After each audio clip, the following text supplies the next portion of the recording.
రామేశ్వరం నుంచి రాష్ట్రపతి భవన్ వరకు, Saint Joseph college నుంచి మిస్సైల్ మ్యాన్ ఆఫ్ ఇండియా వరకు, రామేశ్వరం బస్తీ కుర్రాడు ఏరోస్పేస్ శాస్త్రవేత్తగా, దార్శనికత కలిగిన లీడర్గా, భారతరత్న విజేతగా, వీటన్నిటికంటే కలాంలో ఒక గొప్ప మానవతావాది కనిపిస్తారు.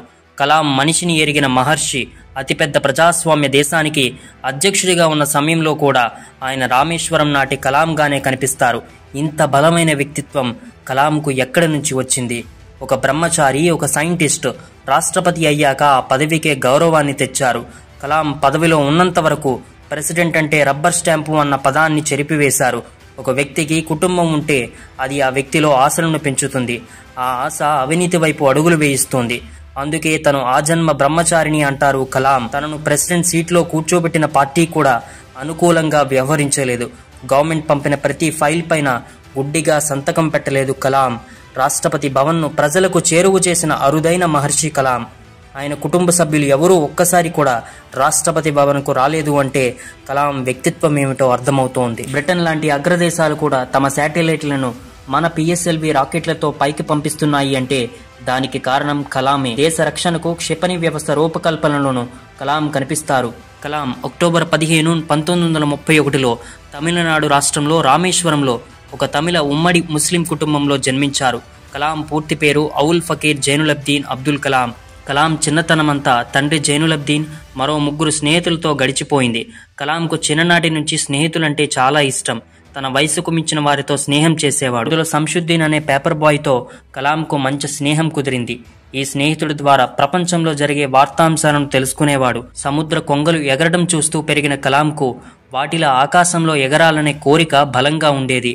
రామ్నాథపురంలో చదువు పూర్తి చేసుకున్న కలాం ఇంటర్మీడియట్ కోసం తిరుచిరాపల్లి సెయింట్ జోసెఫ్ కాలేజ్కు మకాం మార్చారు. ఇదే కాలేజ్లో గ్రాడ్యుయేషన్ పూర్తి చేశారు. డిఆర్డీఓ ఉద్యోగంతో కలాం సాటిస్ఫై కాలేదు. 1969లో ఇస్రోలో చేరి ఇస్రో యొక్క మొట్టమొదటి స్వదేశీ ఉపగ్రహ ప్రయోగ వాహనం SLV-3 ప్రయోగానికి డైరెక్టర్గా చేసే అవకాశం దక్కించుకున్నారు. జూలై 1980లో ఇదే SLV-3 వాహన నౌక ద్వారా రోహిణి ఉపగ్రహాన్ని భూమి దగ్గరలో ఉండే కక్షలో చేర్చి సక్సెస్ఫుల్ అయ్యారు.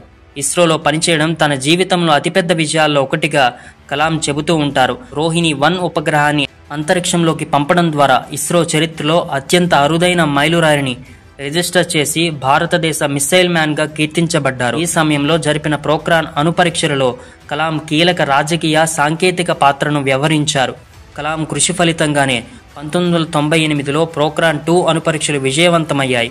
ఈ అణుపరీక్షలు భారతదేశాన్ని అణ్వాస్త్రాల దేశాల మధ్య చేర్చింది. మన భారతీయుల వల్ల ఏమీ సాధ్యం కాదు అన్నవారికి కలాం చెప్పే ఒక్క మాట, మనం పేదవాళ్ళం కాదు, మన ఆలోచనలే పేదగా ఉంటాయి, మనం కూడా పెద్దగా ఆలోచిస్తే ఏదైనా సాధించవచ్చు అని కలాం చెప్పే మాట. కలాంకు మొట్టమొదటి నుంచి రాజకీయాలపై అవగాహన లేదు. కలాంను రాజకీయాల్లోకి రప్పించేందుకు మాజీ ప్రధాని వాజ్పేయి గారు ఎన్నో ప్రయత్నాలు చేశారు. ఆయన ఆహ్వానించిన ప్రతిసారి కలాం సున్నితంగా తిరస్కరించేవారు. వాజ్పేయి రెండోసారి ప్రభుత్వం ఏర్పాటు చేసిన సందర్భంలో ఏకంగా కేబినెట్ మినిస్టర్ పదవిని ఆఫర్ చేశారు. కానీ కలాం ఆసక్తి చూపలేదు. 2002 ప్రధానమంత్రి కార్యాలయం నుంచి కలాంకు పిలుపు వచ్చింది. ఈసారి ఏకంగా కలాంను రాష్ట్రపతి కావాలని వాజ్పేయి కోరుకున్నారు. ఈసారి కలాంకు తిరస్కరించే అవకాశం లభించలేదు. దీనితో 2002 అధ్యక్ష ఎన్నికల్లో బీజేపీ ఆధ్వర్యంలో ఉన్న ఎన్డీఏ ప్రభుత్వం ద్వారా కలాం రాష్ట్రపతి అభ్యర్థిగా నిలబడ్డారు. కలాం బరిలో ఉండడంతో కాంగ్రెస్ కూడా సంపూర్ణ మద్దతును ప్రకటించింది. దేశ అధ్యక్షుడైన తర్వాత కూడా కలాం సాధారణ పౌరుడుగానే రాష్ట్రపతి భవన్లో జీవించారు. కామన్ సివిల్ కోడ్కు రాష్ట్రపతి కలాం మద్దతు ప్రకటించి తన ప్రత్యేకతను చాటుకున్నారు. సామాన్య పౌరులకు రాష్ట్రపతి గేట్లు తెరిచి పీపుల్ ప్రెసిడెంట్గా పేరు తెచ్చుకున్నారు. ఆయన అధ్యక్ష పదవిలో ఉన్న 5 ఏళ్లు రాష్ట్రపతి భవన్ పిల్లలు, పెద్దలతో చిన్నపాటి జాతర కనిపించేది.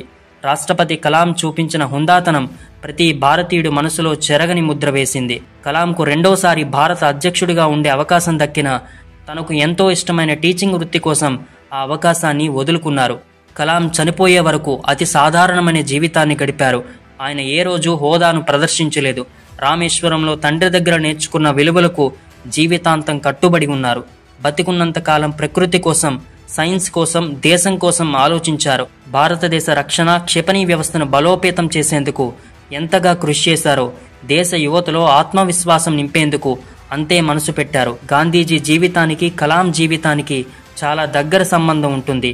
విభిన్న రంగాలకు చెందిన వారైన జీవన శైలిలో మెజారిటీ అంశాలు ఒకే విధంగా ఉంటాయి. ఇద్దరు భగవద్గీతతో సహా ఇతర మత గ్రంథాలు కూడా చదివారు. రాజకీయాలకు దూరంగా ఉంటూ దేశం కోసం నిస్వార్థంగా కృషి చేశారు. రాష్ట్రపతిగా ఎన్నికయ్యాక కలాంకు ఎంతో బలవంతంగా సూట్ ధరించాల్సి వచ్చింది. అది నచ్చని కలాం ఈ తాబేలు లాంటి సూట్లో తనను చూసుకోవడం ఇబ్బందిగా ఉందని తనపై తాను జోకులు వేసుకునేవారు. కలాంకు టీచింగ్ అంటే ఎన్నలేని ప్రేమ. విద్యార్థులతో గడపడం అంతకంటే ఎక్కువ ఇష్టం. రాష్ట్రపతిగా ఉన్న రోజుల్లో కూడా ఎన్నో యూనివర్సిటీలకు, స్కూళ్లకు పోయి విద్యార్థులతో సమయం వెచ్చించేవారు. భవిష్యత్తులో ఏం కావాలనుకుంటున్నారో ఇప్పటి నుండే కలలు కనండి అంటూ ప్రోత్సహించేవారు. చివరి క్షణాల్లో కూడా షిల్లాంగ్ ఏఐఎం విద్యార్థులతో సంభాషిస్తూ తుది శ్వాస విడిచారు. విద్యార్థులపై కలాంకు ఉన్న ఇష్టానికి గాను, ఉపాధ్యాయ వృత్తిపై కలాంకు ఉన్న అంకిత భావానికి గాను 2010లో కలాం జన్మదినమైన అక్టోబర్ 15వ తేదీన ప్రపంచ విద్యార్థి దినోత్సవంగా ఐక్యరాజ్య సమితి ప్రకటించింది. కలాంకు దక్కిన అతిపెద్ద గౌరవాల్లో ఇది ఒకటి అని చెప్పవచ్చు. రామేశ్వరం బస్తీ కుర్రాడిగా, ఏరోస్పేస్ శాస్త్రవేత్తగా, భారత రాష్ట్రపతిగా ఆయన పోషించిన ప్రతి పాత్ర భారతీయులందరికీ స్ఫూర్తిదాయకం.